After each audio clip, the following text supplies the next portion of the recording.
Afghanistan has a serious drug problem. The Taliban have vowed to ban opium production, and it could break the world's heroin supply. It's a story about money, history and power.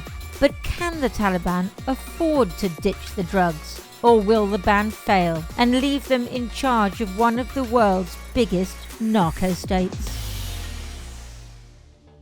There's little doubt about the scale of Afghanistan's opiate crisis. We saw the darkness of addiction firsthand under the Puli-Sukta bridge in the Afghan capital, Kabul. The Taliban say they'll end addiction and put an end to the drug trade too.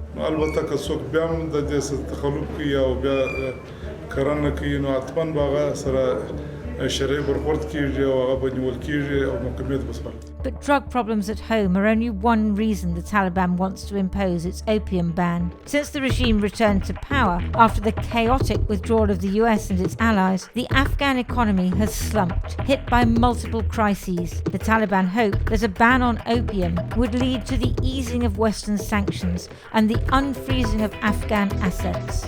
In the early 90s, the Taliban's policy was to ban poppy growing outright, but by the time they seized Kabul in 1996, their approach had relaxed. They recognized the economic potential of poppy growing, lifted the ban, and placed high taxes on the crop. Production quickly increased, growing more than 50% in just 2 years. But in 2000, the ban was back again, for the same reason as today, to get Western sanctions lifted. That policy change hit global supplies of heroin by an estimated 75%.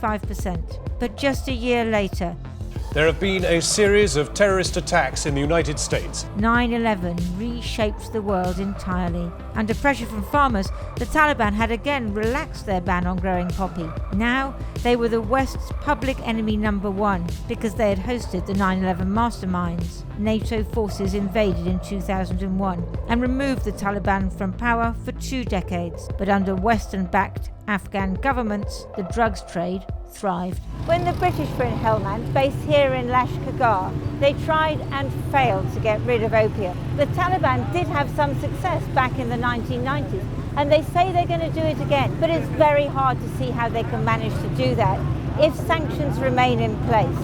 Back in power again and in need of money, Afghans are unemployed and hungry. The country has suffered years of drought and there's no money to rebuild after decades of war.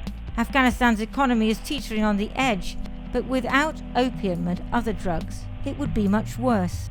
The country made up to $2.7 billion from opiates in 2021.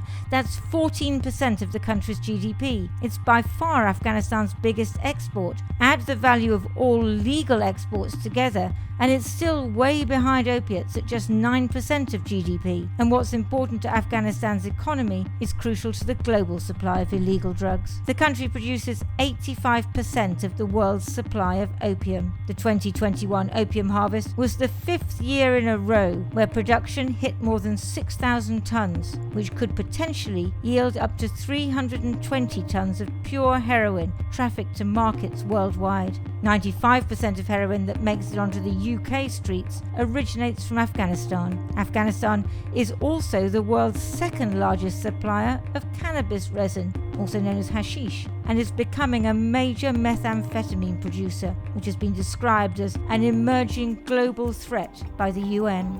A global threat with a domestic workforce. Poppy farming is so widespread that 1/3 of all rural villages grow the crop. It's estimated that it supports 190,000 full-time jobs. If the Taliban go through with its ban, not only will it have to replace a large part of its economy, but nearly 200,000 people will be looking for alternative work to support themselves and their families. اوس د وطن سړی چې دی د بازار په کار نه پوهېږي نه د کښت چې دی دلته پر 3 فصله به کره کېږي 3 فصله دلته کره کېږي نه. The big test for the Taliban and their authority will come this October when the next crop of poppies is due to be planted, a crop worth potentially billions to the global drugs trade and to Afghanistan's own economy. So will the Taliban stop the farmers from planting the crop? It might be that they find they simply can't afford to.